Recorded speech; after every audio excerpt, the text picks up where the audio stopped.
Tonight, the state's top police agency has decided a Marco Island police sergeant who was involved in a sexual misconduct scandal can still work as a law enforcement officer. The Florida Department of Law Enforcement suspended Neil Giansanti and put him on probation. Fox 4's Rachel Lloyd just spoke with an expert who's actually calling out FDLE on what they're doing here. Rachel, what did he say?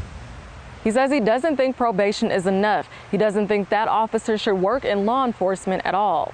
This has been a problem with the Criminal Justice Training and Standards Commission for years, where they allow officers who have some disciplinary issues in their department to keep their certification. Retired police chief and private investigator Walt Zalisco doesn't agree with FDLE's decision to allow Neil Giansanti to keep his law enforcement certification, especially considering the seriousness of the investigation. What's going on out there right now with pulling over Maddie Barrett? Madeline Barrett is alleged to have had sex with 3 former Marco Island cops while they were on duty between 2015 and 2017, including Sergeant Neil Giansanti. A settlement agreement with Florida's Criminal Justice Standards and Training Commission shows he denied all claims against him. The commission suspended his certification for 60 days and gave him a 1-year probation. It's not fair. I absolutely positively agree that if you have violated the public trust in a way in that egregious, you don't deserve to be a police officer. Law enforcement expert Dave Thomas evaluates why FDLE might have been lenient.